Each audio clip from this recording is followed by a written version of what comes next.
Take care of this, slave. John chuckled smugly, further insulting me as he tossed his dress suit my way. The suit struck me, causing water to spill. Ah, wipe it up, will you, and bring me another glass of water. Drunk as he was, or perhaps because of it, John's true feelings became apparent. In his eyes, I was nothing more than a slave. I threw the dress suit into the laundry bag with all my might, only to notice something sticking out of the suit pocket.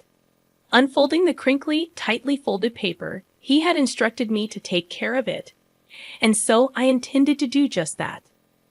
Beyond wondering why such a thing existed, I felt as if this was my ticket to freedom, an escape from all the irritation and dissatisfaction I experienced with John.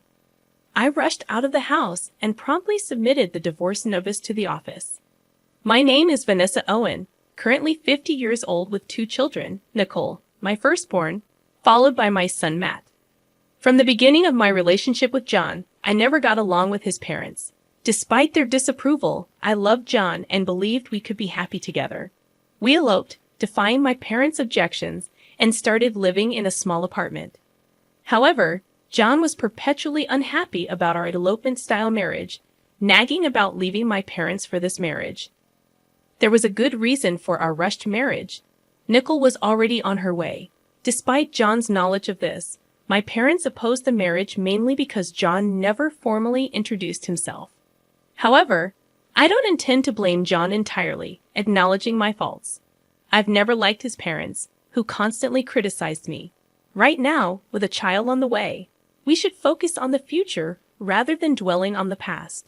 Despite my admonishments, John continued berating me, saying things like I should never have married you, or your cooking is worse compared to my mother's. With no place to return after our elopement, I endured John's nagging every day. Despite everything, John adored our children, and our kids, Nicole and Matt, kept our marriage together through high school. When Jan was promoted to department head and brought colleagues home, including a male subordinate named Rob and a female subordinate named Jenna Manning, our marital relationship deteriorated. Though John had a good reputation outside the house and was highly trusted by colleagues, our family barely functioned. At one gathering, John's words revealed his true feelings, saying he could divorce me any time, but I wouldn't let him go. This admission, disguised as a joke, made me realize the depth of his dissatisfaction. Despite his words, John's subordinates praised our supposed good relationship, while John laughed, intoxicated, insulting, and bragging until he passed out. His subordinates helped with the cleanup. As we cleaned up in a friendly atmosphere, Jenna spoke up, revealing that the director actually praised me at work. Unbelievable! I laughed, and Gina chimed in, it's true. He always says his family gets along well. The president admires that too. The president values family in that regard. The director is always praising his family, so the president tells everyone else to learn from him. That kind of joke earlier only works if there's a good relationship, right? Gina, seeming a bit tipsy, happily chatted away about John's behavior at work. If that's true, that's good, I repeated, forcing a smile. I muttered under my breath, trust was long gone between us. I quickly realized that John was just saying those things to make himself look good. I've heard that good liars mix a bit of truth in their lies. Jan was probably deceiving his colleagues in the same way. I didn't know if it was his nature or a calculated move. But this made me truly despise Jan. I disliked how he shamelessly used the family as a facade. However, our children were still students, and I wanted them to go to college. As John said, think of the children. I couldn't divorce him. However, Jan had never brought up divorce either. We were just living life without making waves. In this life, our children grew up honest and cheerful. Nicole graduated from a local university and joined a nearby company. 3 years later, Matt, who had left home for university, also found a job locally and decided to return home. I was genuinely happy that the children were coming back, and when both became working adults, it felt like a weight was lifted off my shoulders. Then another happy event occurred. Mom, I'm thinking of getting married, Nicole, in her 3rd year of working, told me. Her partner was a senior at her company, Chris Adams, a fine young man who had spent his childhood overseas. He seemed very intelligent. John was happy about the marriage too, and Nicole quickly started preparing for it. The wedding was to be a casual garden wedding. Usually, I'd wear a formal dress, and Jan would wear a morning suit. Still, guests were told to dress casually, so it was decided that I would wear a simple dress, and John would be fine in his existing suit. Despite everything, I wanted to honor Nicole's special day, so I carefully chose a dress. I thought about getting a new suit for Jan, but he insisted that the one he already had was fine. Reluctantly, I brushed and mended John's suit, looking forward to the wedding.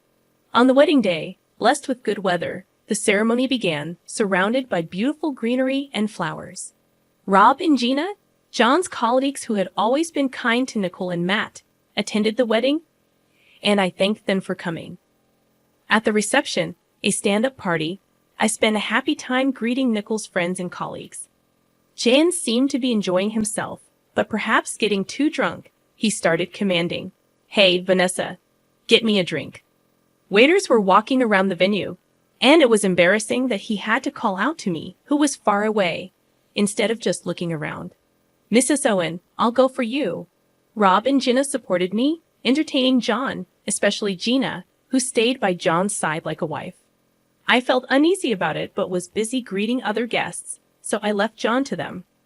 It was a beautiful ceremony, and the wedding ended successfully.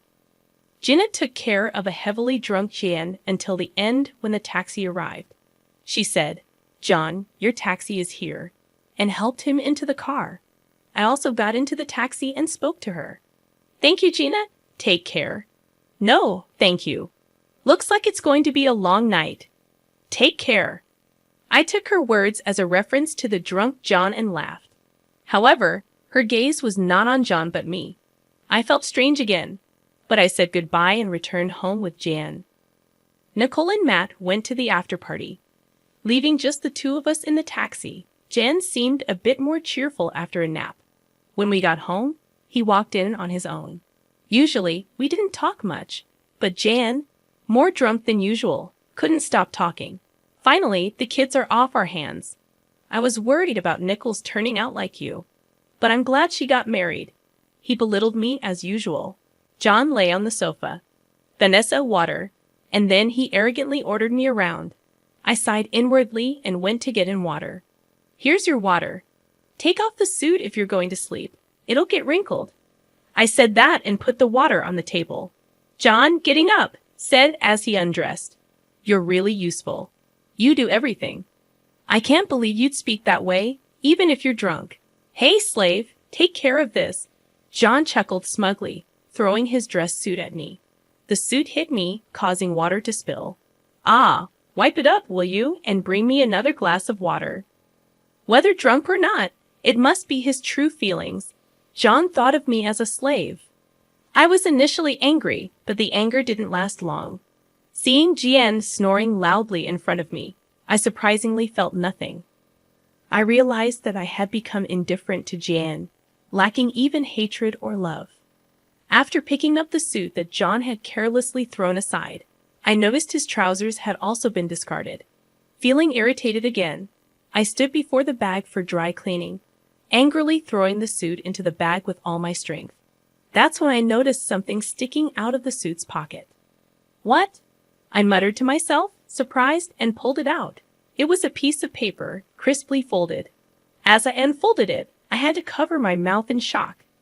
At that moment, I remembered Gina's words about the night being long, so that's what she meant. Realizing this, a smile involuntarily formed on my lips. He said to take care of it, so I should, right? I could hear the excitement in my voice. The piece of paper in front of me, which had come out of John's suit pocket, was a divorce notice already filled out by Jan. Yeah, that must be it. He meant for me to submit it, so I will. More than wondering why it was there, I felt like it was my ticket to freedom. It seemed like an escape from all my irritation and dissatisfaction with John. It was still 8:00 p.m., and the dry cleaners were still open. I grabbed the dry cleaning and the divorce notice, rushing out of the house. After dropping off the suit at the cleaners, I headed straight to the government office. Please take this. I went to the 24-hour service desk and, with a smile, handed over the hastily completed divorce notice. Then I hurriedly packed my things, taking only what I needed. I left the house with John still snoring loudly. For the time being, I decided to stay at a hotel, soaking in a large bath and sleeping in a comfortable bed until morning. However, the next morning, my phone had several missed calls, all from John. It surprised me that my number was still in John's phone. Yes, where are you? Just as I was thinking about it, another call came in. Reluctantly, I answered, and John's panicked voice came through. He must have been surprised to wake up and find me gone. After all, the spilled water is still there, a clear sign of something amiss. Where are you? Just as I was about to respond, John continued, We came home together, didn't we? The water is still spilled, and your clothes are gone. What's going on? From his words, it was clear he didn't remember what he had said the previous day. I sighed and said, You told me to send the suit to the cleaners, right? Well, there was a completed divorce notice in it. I thought that meant I should submit it, so I did. John erupted on the other end of the phone, yelling, What? How dare you do something so reckless? Do you realize what you've done? I was surprised by his reaction, but no matter how angry John got on the phone, it didn't bother me. You're so loud this early in the morning. I'm about to have breakfast at the buffet. Bye. Probably there was nothing to eat at home since I'd always prepared breakfast every morning. There was neither bread nor cereal stocked up. Nickel was likely at the hotel given as a wedding gift, and Matt wouldn't wake up until afternoon, having probably stayed out late drinking. John must be panicking alone in a house without food. With that thought, I savored my delicious breakfast. After breakfast, I immediately went to look for an apartment at a real estate agency. I didn't have the luxury of choice. I urgently needed to find a new place to live, but thankfully, I stumbled upon an apartment just a few blocks down from Nickel's new place. Moreover, the real estate agency was hiring part-time staff. I found both a home and a job that day and felt immensely grateful to the company. On my way back to the hotel, I received a call from Matt. Mom, where are you? Dad's making a fuss. I had been ignoring calls from John, so he must have forced Matt to call me. Matt's voice still sounded sleepy. I've divorced your father. I'm leaving the house, so take care. What? What do you mean? Matt sounded surprised by my words. Anyway, I needed to explain everything properly to my children. I decided to call Nickel that day and explain everything at the house. Why'd you suddenly call me here? Nickel looked anxious, understandably so. Yesterday was the peak of happiness, but today she was called to the house for something serious. She must have known it wasn't just a casual conversation. I felt sorry for her, but my parenting days were over. Being a parent is forever, but I want to live as a person, not as anyone's slave. I shouldn't feel ashamed for this. Even though I thought this, I couldn't shake off the guilt towards my children. A sudden divorce? What do you mean divorce? Both of them questioned me simultaneously, and even John, taking advantage of the situation, joined in. That can't be true, right? Convince her. Despite being the root cause of the issue, John played the victim. It was turning into a 3-against-1 situation. I wanted the children to understand that this divorce wasn't just my whim. All I did was submit the divorce papers that your father had already filled out. Why am I being treated like the villain when it was your father who had prepared them in the first place? Hearing this, Nicole and Matt turned their gazes to John. Caught off guard, John frantically searched for an excuse. A villain. Come on, that was just a joke, right? Who would actually submit that? A joke. Do you have any idea how much that joke has worn me down? Jen flinched at my loud voice. Nicole and Matt clammed up, exchanging looks. Besides, for a joke, it was too well prepared, don't you think? To me, it looked like something prepared to convince someone. John turned red and argued back, spitting out his words. His panicked state made the children realize something was amiss. I couldn't help but burst into laughter at John's behavior. No need to get so worked up. It's like you're admitting it's true. You set me up. You're the one who got angry at my deduction. Listening to our conversation, Nicole cautiously asked a question. What do you mean? I decided it was time to tell them everything. Well, you're not children anymore, so I have to tell you. Your father and Gina are having an affair. What are you talking about? John turned pale and stood up. Nicole and Matt looked shocked at first, but then directed looks of contempt at John. I found it strange. She used to call him director, but recently it's been John, and her words about our happy family felt insincere. That can't be. While she said she'd invite us, it felt like she was mocking us. A woman's intuition is often right. John was sweating unnaturally, unable to make any excuses. His behavior only confirmed my suspicions. While it was a shock, it was more about betrayal than lost love, which allowed me to keep my composure. But what really kept me sane was my role as a mother. To think she was invited to the wedding. I'm sorry, Mom, Nicole started crying. Jan looked hurt by her words, but he had no right to feel hurt, and Nicole shouldn't feel responsible. I only became sure of it yesterday. It's not your fault, Nicole, I comforted Nicole. As I said this, Matt sighed deeply, giving John a sharp look. I knew Mom and Dad weren't close, but this is too much. John's voice trembled pitifully. I had no choice. She kept pressuring me for a divorce, and I had to invite her to Nicole's wedding to convince her. Even the divorce papers, you used me. Otherwise, she said she'd tell the president about the affair. Anger made my fists tremble. After our force, she wanted to become John's next wife and take my place as Nicole's mother. So she had to attend the wedding. That's why he reluctantly invited her, planning to initiate the divorce afterward, showing her the completed divorce notice as proof. I never intended to really divorce you, it's true. Sure, you never intended to let go of your slave, did you? What are you saying? I never thought of you that way, John desperately pleaded, but Matt interjected.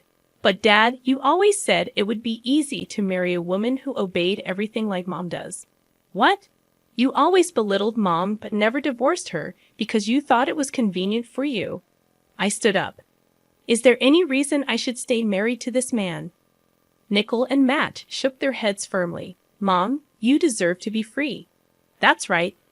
And you'll always be our mom, even if Dad becomes a stranger. Nicole wiped her tears and smiled through her sniffles. After that, we left the house.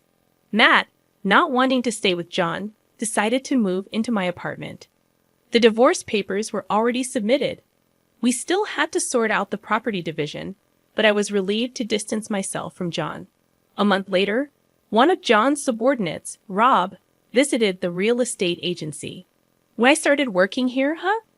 Aren't you Director Owen's wife, Rob? Thank you for coming to Nicole's wedding the other day. What brings you here today? Actually, I broke up with my girlfriend and thought about a fresh start. Maybe moving to a new house. Rob smiled awkwardly as he sat down in front of me. Oh, I see. I had heard about Rob's girlfriend a few times. He seemed to care for her deeply, but it must not have worked out. Wanting to cheer him up, I responded with a smile. We found a suitable place, but since it was lunchtime and the person in charge of viewings was out, we scheduled a viewing for another day. By the way, when did you start working here? Director didn't mention anything about it. No, really, we got divorced. What? But last week at the dinner with the president, John was talking about planning a family trip. Rob was shocked, and so was I. John was still spreading such nonsense. He would undoubtedly continue using the family to get closer to the president if I stayed silent. I decided to tell Rob the whole story. John and Gina. That's unbelievable.